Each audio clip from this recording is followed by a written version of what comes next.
Il était une fois un maître et son disciple qui se promenaient sur la plage au bord de l'océan. Il faisait froid. Le vent soufflait fort sur l'océan et de hautes vagues s'élevaient. Après avoir marché un certain temps, le maître s'arrêta, regarda son disciple et lui demanda « À quoi cet océan te fait-il penser ?» Le disciple répondit « Maître, il me rappelle mon esprit et ses pensées agitées. » Le maître dit « Oui, l'esprit est comme l'eau. Il est immobile, mais un coup de vent y crée des vagues. De même, les pensées de l'esprit créent un état en lui et produisent ensuite des vagues de désir et de peur. » Le maître demanda alors « D'accord, dis-moi maintenant, aimerais-tu être sur un bateau au milieu d'un océan aussi houleux ?» Le disciple répondit « Non, monsieur, je ne veux pas. » Le maître lui dit « Tu as raison, mais en réalité, tu es tout le temps dans la tempête. La plupart des gens sont sur un bateau implacable au milieu d'un océan déchaîné. Même s'ils ne s'en rendent pas compte, l'esprit de la plupart des gens est très agité. Toutes sortes de pensées leur viennent sans cesse à l'esprit, agitant leur esprit comme les vagues de l'océan. » Le disciple continuait à écouter le maître. Après une pause de quelques secondes, le maître demanda à nouveau au disciple « Pouvez-vous calmer l'eau en la tenant et en ne la bougeant pas ?» Le disciple secoua la tête et exprima son incapacité. Le maître regarda son disciple, sourit et dit « Mon cher, pour calmer l'océan, il faut arrêter le vent. Tes pensées, tes désirs et tes peurs sont comme le vent et tu dois les calmer. Tu apprendras à les contrôler en contrôlant ton attention, ta concentration et tes actions.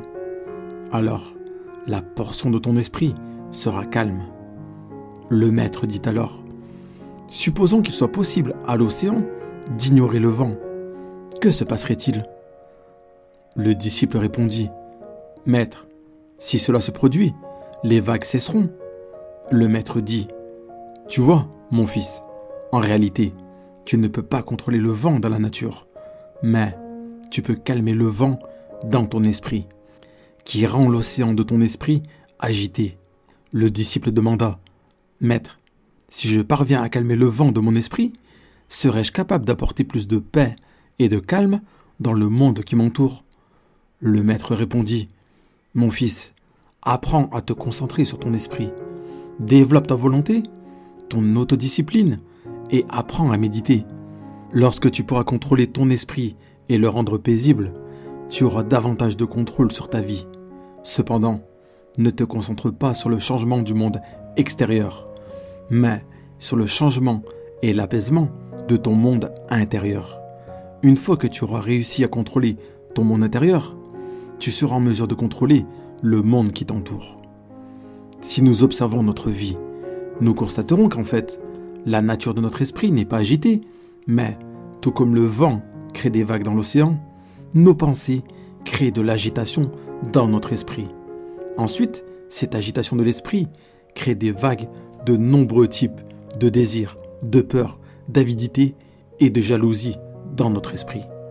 Ce qui rend notre esprit encore plus agité. La racine de tout cela, ce sont les pensées de l'esprit qui créent toutes sortes de désirs et d'émotions dans notre esprit. Tout comme il est très difficile de contrôler le vent, il est tout aussi difficile de contrôler les pensées de notre esprit.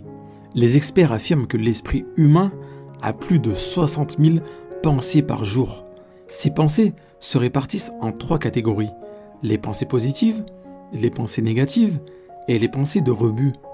La plupart des gens ont entendu parler des pensées positives et négatives, mais rares sont ceux qui ont entendu parler des pensées inutiles. Cependant, il est surprenant de constater que la plupart des pensées qui nous viennent à l'esprit sont des pensées inutiles. La plupart des pensées inutiles se transforment en pensées négatives au bout d'un certain temps. Par exemple, supposons que vous lisiez des informations sur l'augmentation du chômage dans la société. Au bout d'un certain temps, vous commencez à associer cette nouvelle à vous-même et à penser « Et si je devenais chômeur ? Comment vais-je gérer les dépenses de mon ménage ? Comment vais-je payer mes factures ? Si cela se produit, je serai sans abri et je finirai dans la rue. je commencerai à mendier. Une pensée en entraînant une autre encore, et ainsi de suite.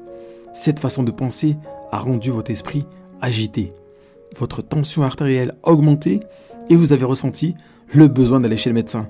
Mais où cela a-t-il commencé? Tout est parti d'une nouvelle et d'une pensée inutile qui a surgi dans votre esprit. Vous vous êtes associé à cette nouvelle et, au bout d'un certain temps, cette pensée inutile s'est transformée en une pensée négative et votre esprit est devenu agité. Le seul moyen de lutter contre ce type de pensée inutile est de prendre conscience de ces pensées. Essayez d'être en permanence le témoin de votre esprit. Si vous en prenez conscience, vous pourrez facilement ignorer ces pensées inutiles qui surgissent dans votre esprit avant qu'elles ne le perturbent. Pour devenir conscient, vous devez pratiquer la méditation. Dans une des vidéos précédentes, j'ai expliqué 6 façons d'arrêter les pensées et de vivre le moment présent. Si vous n'avez pas vu cette vidéo, cliquez sur le lien qui est dans la description. En fin de compte, je voudrais seulement dire que vous devez apprendre à contrôler les pensées de votre esprit parce que la vie devient beaucoup plus facile lorsque vous gardez votre esprit en paix. Merci d'avoir regardé cette vidéo jusqu'au bout. Partagez-la autour de vous pour aider vos proches et pour répandre la bonne parole. Prenez soin de vous. Et si vous n'avez pas encore vu l'une de ces 2 vidéos, je vous invite maintenant à cliquer dessus pour les regarder. C'est les vidéos qui font le plus de vues actuellement sur notre chaîne. Vous ne pouvez pas passer à côté.